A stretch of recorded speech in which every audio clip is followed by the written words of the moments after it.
Time had lost its meaning.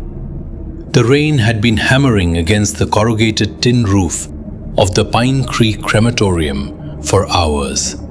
A relentless, hypnotic drumming that usually lulled Artie, Vance to sleep. But tonight, sleep was impossible.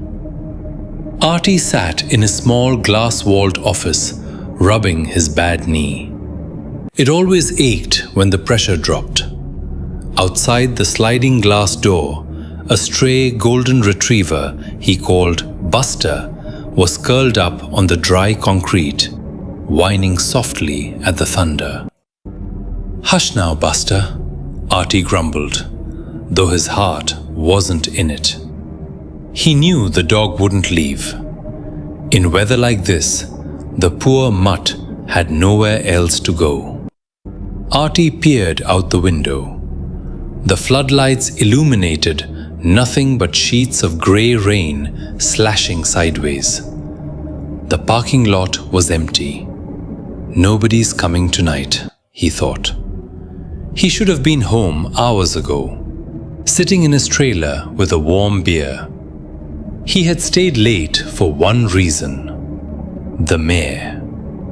Mayor Sterling's mother was on hospice care, hanging by a thread. The order had come down from the funeral home director. "Stay open, Artie. If the old lady passes, they want a direct cremation, no waiting." Artie needed this job. After the accident that crushed his leg and ended his mechanic career, the crematorium was the only place that would hire him. It was a lonely gig. Usually, Mikey, the groundskeeper, would hang around and share a flask of whiskey to pass the time.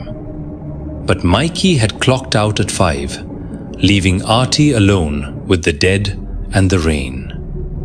Artie lit a cigarette, the smoke curling around the solitary desk lamp.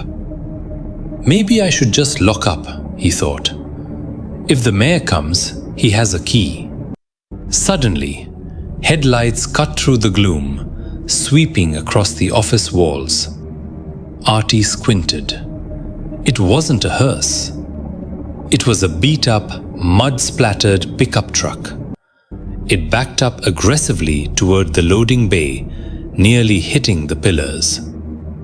"Who the hell is this?" Artie muttered. Before Artie could grab his raincoat, 3 men jumped out of the truck. They were soaked instantly. They weren't wearing suits like the funeral home guys. They wore flannels and trucker hats, looking nervous and rough. They dragged something heavy out of the truck bed, a stretcher covered with a thick, dark tarp. They bypassed the intake room and headed straight for the incinerator doors. "Hey! Hey, hold up!" Artie shouted, limping out of the office. The wind nearly snatched the cigarette from his mouth. The men froze.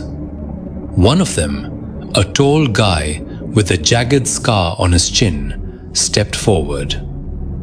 "Where's the other guy? The operator?" "I'm the operator," Artie said, pulling his collar up. "You can't just walk in here. Where's the paperwork? Who's the funeral director?" "We don't need a director," the scarred man said, his voice edgy. "We're handling it private. Family matter." "Private?" Artie frowned. "Nothing's private here. I need a death certificate and a cremation permit. County law." The men exchanged glances. The one holding the back of the stretcher shifted his weight. "Look, Pop," he said. "It's late. We just want to get this done. She died of an overdose. Embarrassing for the family. You understand? Overdose, heart attack, I don't care." Artie stood his ground, blocking the path to the retort. "No permit, no fire. The scarred man reached into his jacket pocket. Artie flinched, thinking he was reaching for a weapon, but the man pulled out a wad of cash. He peeled off 2 crisp $100 bills. "Take it," the man said, shoving the wet bills toward Artie. "Paperwork is a hassle. Just fire it up. We'll be out of your hair in an hour." Artie looked at the money, then at the men.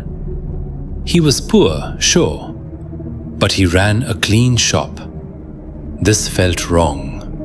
The air smelled of ozone and cheap fear. "Put your money away," Artie said, his voice hardening. "I need to see the body. I need to log the ID." "I told you, it's an overdose," the man snapped. "Then show me." Artie didn't wait for permission.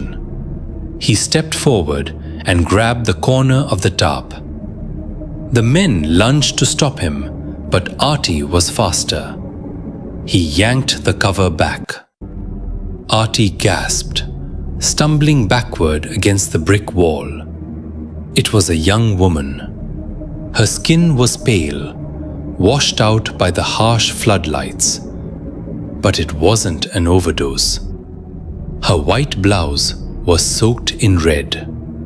Her chest and stomach were destroyed, slashed repeatedly with something jagged and sharp. It was a butchery. "Oh my God," Artie whispered, his hand flying to his mouth. You killed her." Panic flashed in the scarred man's eyes. He reached into his belt, pulling out a switchblade. "I told you to take the money, old man." Artie squeezed his eyes shut, bracing for the steel. He threw his hands up, waiting for the end. "This is it," he thought. "They're going to cut me up, just like her." Silence. Then, the sound of squealing tires. Artie opened one eye. The men were gone. They had dropped the stretcher and sprinted back to the truck. The sight of a crematorium worker who wasn't taking the bribe, or perhaps the sudden wail of a police siren from the highway nearby, had spooked them. Artie stood alone in the rain, trembling uncontrollably. The truck taillights disappeared into the dark. He looked down at the girl. She lay on the stretcher, the rain washing over her face. She was beautiful, despite the horror of her wounds. She looked like she was sleeping, abandoned in the storm. Artie's heart hammered against his ribs. He was alone with a murder victim, miles from help, and the killers knew his face. The taillights of the truck dissolved into the storm, leaving Artie alone in the deafening silence of the rain. The $200 bills lay in a puddle near his boots, soaking up the muddy water, but Artie didn't touch them. He felt sick. His instinct was to run, to bolt into the woods and disappear. But his bad knee throbbed, and the nearest town, Cedar Point, was 5 miles down a flooded logging road. He was trapped. Buster, the golden retriever, trotted over to the stretcher, his nose twitching as he sniffed the air near the girl's hand. "Get back!" Artie shouted, his voice cracking. He grabbed a push broom and shooed the dog away. "Show some respect, you mutt!" The dog whimpered and retreated to the corner. Artie looked down at the girl. The rain was pelting her face, washing away the blood, but not the tragedy. He couldn't leave her out here like trash. With a grunt of exertion, Artie unlocked the brakes on the gurney and pushed it under the shelter of the loading bay, out of the downpour. Under the buzzing fluorescent lights, she looked even more surreal. Artie wiped his wet hands on his pants and gently pulled the tarp down to cover her ravaged chest, leaving only her face exposed. She was young, maybe 22 or 23. In life, she must have been stunning. Even in death, her face held a strange, serene innocence, as if she were merely in a deep sleep, waiting for a prince to wake her. It was a stark, horrifying contrast to the violence inflicted on her body. Artie pulled up a metal folding chair and sat beside the gurney, his chest heaving. The adrenaline was fading, replaced by a heavy, crushing sadness. He had spent 10 years burning bodies, dealing with grief at a distance. But this was different. "Who did this to you, sweetheart?" Artie whispered, his voice trembling. "You didn't deserve this." The isolation of the crematorium began to warp the moment. The sound of the rain faded into a background hum. It felt like the rest of the world had washed away, leaving only Artie and this silent, beautiful girl. A strange wave of tenderness washed over him. He felt a desperate, irrational wish that she would just sit up, that she would open her eyes and tell him it was all a mistake. Without thinking, Artie reached out. His rough, calloused hand trembled as he brushed a wet lock of hair from her forehead. Her skin was cold, but not icy. Not yet. "You're just sleeping," Artie murmured, a delirious smile touching his lips. "Just a bad dream." He leaned closer. The loneliness of his life, the years of solitude, seemed to focus on this single point of connection. He felt drawn to her, entranced by the tragedy of her stolen life. Slowly, as if moving through water, Artie lowered his head. He pressed his lips softly against her cold, pale forehead in a gesture of grief and farewell.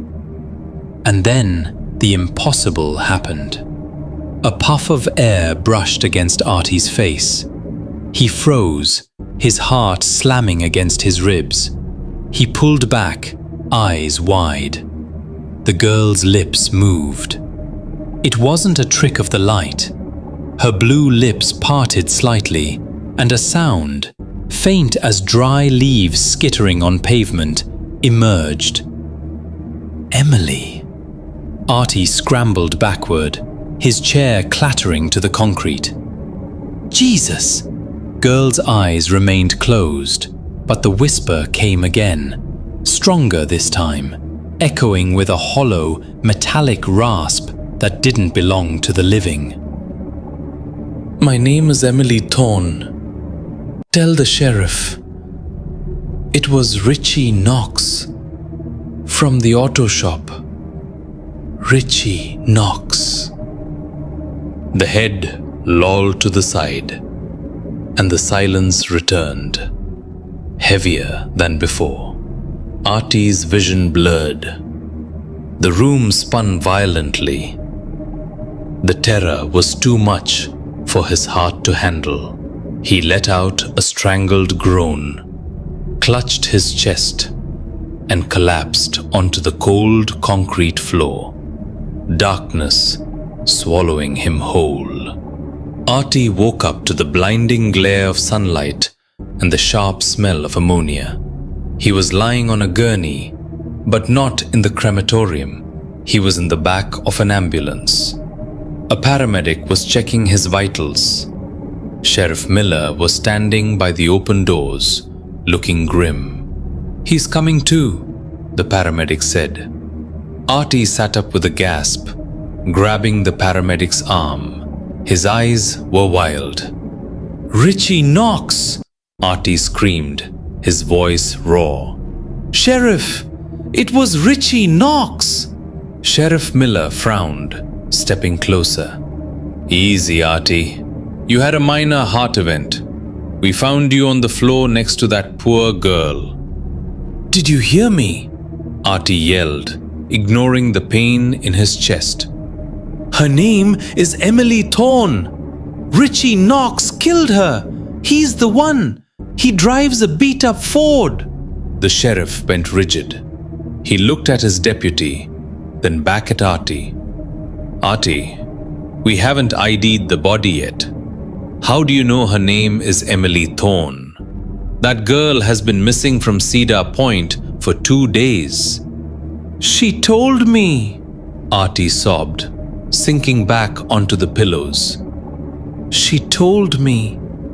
Based on Artie's frantic testimony, the police raided Richie Knox's auto shop later that afternoon. They found the murder weapon and bloody clothes stuffed in an oil drum behind the garage. Richie Knox confessed within the hour. Artie Vance recovered, but he never went back to the Pine Creek crematorium. He moved south, away from the rain and the lonely woods.